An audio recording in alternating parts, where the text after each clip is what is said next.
Boa tarde, turma. Tudo bem? Turma, na aula de hoje irei apresentar os componentes para prototipagem de placas de circuito impresso, né? E irei falar também de alguns componentes que vocês já estudaram aí no curso, né? Passar um pouco mais aí da simbologia que a gente vai utilizar aí nas próximas aulas. Então, para essa aula de hoje, temos os seguintes objetivos: apresentação dos principais materiais a serem utilizados numa prototipagem de placa eletrônica, tá? Apresentação de materiais para testes e medições, né? Parte aí de instrumentação eletrônica, e falaremos também da simbologia normatizada para aplicação de componentes eletroeletrônicos em projetos práticos. Basicamente ali o que a gente acaba utilizando nos esquemáticos, né? Então, conforme eu passei na aula passada, né, tinha um esquemático lá para acionamento do LED e usamos ali o símbolo do resistor, LED e fonte, né? Então, nós temos símbolos aí normatizados para cada um dos componentes eletroeletrônicos. Legal. Então, falando um pouco aí dos principais elementos, nós temos aí que para prototipagens práticas, né, eu recomendo que se tenha aí pelo menos 4 pilhas do tipo AA, né, que tem uma imagem aqui demonstrando. Um suporte para essas pilhas, né, porque daí nesse suporte a gente consegue fazer a associação dessas 4 pilhas. Então a associação fica do tipo série, né? Essas pilhas aqui tem 1,5 volts cada. Se a gente multiplicar 1,5 por 4 pilhas, nós temos uma fonte de 6 volts, né, que já dá para a gente fazer aí alguns testes em protótipos eletrônicos. E jumpers, né, do tipo macho-macho, eu recomendo uns 10 aí, tá, pelo menos, para que a gente possa fazer ali a montagem, né, em protoboard. Aqui tá macho-fêmea, tá, mas a recomendação aqui é que os dois pinos aqui, os dois lados, sejam com esse aspecto, tá? Com uma pinagemzinha aqui, tá? Por quê? Porque daí a gente consegue, tendo os componentes ali no protoboard, dispostos no protoboard, com esses pinos fazer a conexão. Às vezes um componente fica muito longe, né? Com espaço muito grande, de um outro componente que deve ser conectado ali. Então, com a utilização de jumpers, nós temos aí uma facilidade maior de montagem, né, desses protótipos. Muito bem, a parte de instrumentação, né, utilizamos aí multímetro digital ou analógico, né, nós temos aqui o exemplo do digital, esse daqui é o mais viável, né, economicamente, né, ele é barato, e temos aqui o analógico, né, que é um pouco mais caro, mas também é uma outra opção. Aí temos ali o ponteiro, né, utiliza o princípio de funcionamento do galvanômetro. É algo até mais clássico, né? A grande maioria acaba utilizando multímetro digital. Osciloscópio também, temos o digital e o analógico. Aqui temos a imagem do analógico que está presente lá na nossa escola, e temos a imagem de um osciloscópio digital, né? Então, o pessoal também prefere mais o digital do que o analógico, né? Porém, tanto o multímetro quanto o osciloscópio, os analógicos são melhores para se entender o funcionamento. Obviamente, conhecendo bem o conceito, daí pode-se partir para uma opção digital, que se vocês pegarem em algum momento o analógico, vocês saberão coletar as medidas também. Mas em termos de instrumentação, não foge muito disso, tá? O multímetro e o osciloscópio para tirar as medições aí dos protótipos. Agora, falando aí da simbologia, né, nós temos aqui a parte de símbolos pré-esquemáticos. Então, temos aqui o símbolo terra, fonte contínua, alternada, resistor, capacitor, indutor, transformador, potenciômetro, LED, diodos, tiristores, transistores, válvulas, temos tudo aqui, tá? Simbologia aqui dos elementos eletrônicos. E do lado direito aqui do slide, nós temos a característica, o aspecto físico, né, do componente. Então, o resistor ele é representado por um desses símbolos, tá, normatizados. Mas o aspecto físico é esse daqui. Ele tem essa cara né, fisicamente. Agora, se eu pegar o potenciômetro, ó, o símbolo de um resistor com uma setinha. Ah, então deve ser aquele coloridinho com uma setinha no meio, um terminalzinho a mais? Não, ele tem um aspecto físico totalmente diferente, né, do resistor aqui de 1/8 de watt. Aqui tem a parte interna, né, que a gente vai variando aqui esse parafuso, e daí internamente ele vai selecionando mais ou menos resistência por um lado em relação ao ponto de referência, né, do que teria para o outro. Capacitor, nós temos aqui o eletrolítico, que tem polaridade, né, e tem esse aspecto, um terminal maior é o positivo, o menor é o negativo, tal como o diodo emissor de luz, né, o LED. Temos o capacitor comum, que não tem polaridade, temos aqui o exemplo do poliéster, né? Temos o cerâmico, normalmente se encontra bastante poliéster nesse formato, né? Ou mais quadradinho na cor azul também, tá? Bobina, o indutor, né? Que lembra um pouco aqui o corpo do resistor, mas na verdade é um indutor. E daí eu coloquei aqui dois exemplos, mas indutor tem N formatos, né? E nós temos também o transformador, que nada mais é do que um indutor separado por um acoplamento magnético de outro, né? Então, esse daqui é o nosso conhecido transformador. Já devem ter utilizado também esse carinha aqui, né? Lá na parte de retificadores, né? Ah, preciso de um retificador onda completa com center tap. Então, você pega um transformador com tape central, né?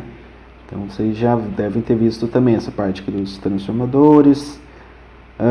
Diodo, né? O diodo ele tem esse aspecto, né? Você pega um N4007, por exemplo, ele tem essa carinha aqui, o símbolo é esse. LED, tranquilo, vocês já devem estar cansados aí, né, de ver o LED, simbologia o diodo aí com duas setas para representar a emissão de luz. E o transistor, que nós temos o NPN e o PNP.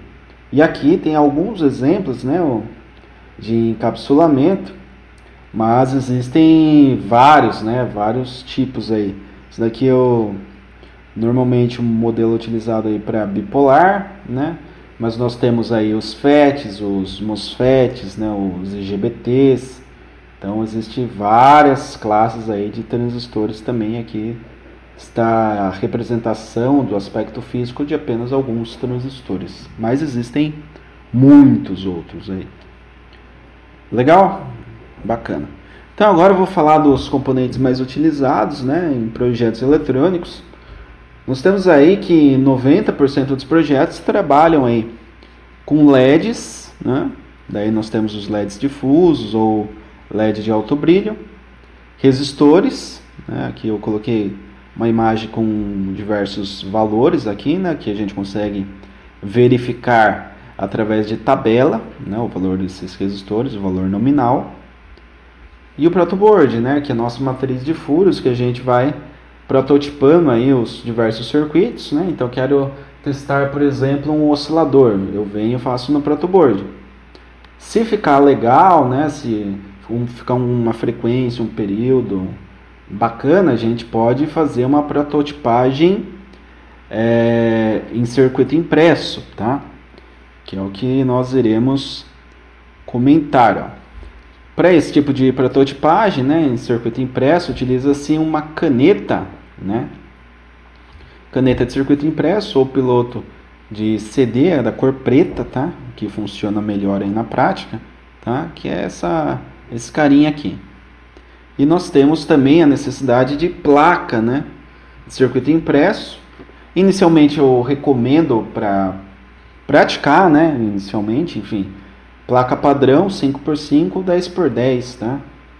Por quê? Porque essas placas, elas já vêm com cobre, tá? Então, tá vendo aqui, existem vários furos e ao redor dos furos temos cobre. Então eu conecto o componente, né, do outro lado da placa. Desse lado ficam só os terminais e aonde a gente põe o pingo de solda, tá? Então a solda é feita deste lado e do outro lado da placa, né, que tem esse aspecto aqui, né? É uma cor meio bege. é justamente onde ficariam os componentes, tá? Então resistor, capacitor, indutor, transformador, diodo, LED, tudo desse lado aqui da placa.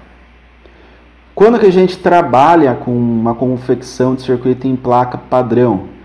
Quando não temos a possibilidade, por exemplo, ou melhor dizendo, a disponibilidade de um ácido, né, para o efeito de corrosão do cobre, tá?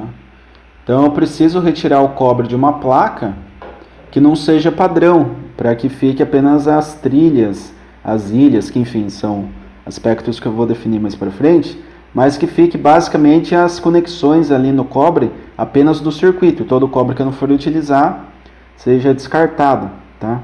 Então se eu não tenho essa possibilidade, essa disponibilidade do elemento corrosivo, então eu trabalho em placa padrão, e eu recomendo também trabalhar em placa padrão inicialmente para ter um primeiro contato, né? Depois desse primeiro contato, passa então a trabalharmos com uma placa cobreada, tá? Nas placas cobreadas, né, utilizamos furadores, tá? Que tem esse aspecto aqui, ó, tá? Então você põe a placa aqui, pressiona, né, essa alavanca e fura a placa. Daí temos esse pino aqui, que ele pode ser trocado, tá? Então esse daqui normalmente ele já vem no furador e a gente pode trocá-lo também, né? Dependendo aí da necessidade. E a placa cobreada, né? Que eu coloquei aqui um exemplo 10x10, ela pode ser de fenolite ou fibra de vidro. Normalmente fenolite é um pouco mais barato, tá? E daí, ó, perceba, é cobre inteiro, né? Toda a superfície da placa tem cobre. Daí você pensa, poxa, tem cobre? Caramba, a placa é de cobre? Não, a placa é de um polímero, tá? Isolante, mas ela tem uma superfície com cobre e a outra superfície com material isolante. A superfície do cobre é onde a gente vai deixar os terminais do componente e onde devemos corroer também, tá? Então, ela não vai ficar com esse aspecto aqui no final. Teremos aqui apenas as conexões, as ligações do circuito desse lado, e do outro lado, que é o lado isolante, teremos ali os componentes, tá? É assim que a gente faz uma prototipagem de circuito impresso. Agora, a questão do ácido, como que funciona, né? Nós temos aí, em termos práticos, tá? Bem práticos aí, temos o exemplo da garrafa de ácido muriático, tá? Eu coloquei aqui uma marca, tá? Para vocês terem como padrão, que funciona bem. Então você pega o muriático e pega também uma garrafinha aí de água oxigenada. Eu coloquei o exemplo da Farmax, que se encontra em farmácia, né? Facilmente, mulherada usa, né? Normalmente bastante daqui. E daí o que a gente faz? Nós fazemos uma proporção 1 para 1. Então se eu for utilizar, aqui vem 100 ml, se eu for utilizar 50 ml da água oxigenada, eu utilizo 50 ml também do Sunlimp, tá? Pode-se medir isso daí, né, através aí de um copo ali, uma jarrinha, alguma coisa que tenha graduação, e daí você faz esse balanço aí, faz no visual mesmo, né? Observa ali, segundo minha inspeção aqui, tem o mesmo tanto que estou colocando de água oxigenada, estou colocando também do ácido muriático. Então a solução corrosiva ficará numa proporção legal para soltar aquele cobre não utilizado, né, no circuito. E um ferro de solda, eu coloquei aqui a imagem do ferro de solda, e obviamente precisamos de um tubo de estanho para fazer a solda, porque o ferro, o que ele faz? Ele aquece o estanho, que deve ser utilizado ali, quando derretido, para unir o componente à placa ou unir o componente a outro componente, né? Então é assim que a gente trabalha na confecção de circuitos eletrônicos, tá? Eu quero criar aí um protótipo, né? Um protótipo de circuito impresso. Eu testo inicialmente em protoboard e depois, com a utilização aqui de todos esses elementos, todos esses equipamentos aí que eu passei para vocês nessa aula de hoje, é possível confeccionar uma placa eletrônica, tá? Então a aula de hoje é isso, turma. Obviamente tem muitos detalhes a mais, né, que eu não passei na aula de hoje, irei passar em aulas posteriores, tá? Iremos trabalhar aí de forma sequencial, assim como já fizemos até aqui. E eu espero que essa aula tenha ficado claro, eu coloquei mais informações, né, alguns elementos aí práticos. E qualquer dúvida, mande ali no chat no Teams, podem mandar áudio, foto, texto, o que vocês acharem pertinente. Beleza? Grato a todos, bons estudos, até!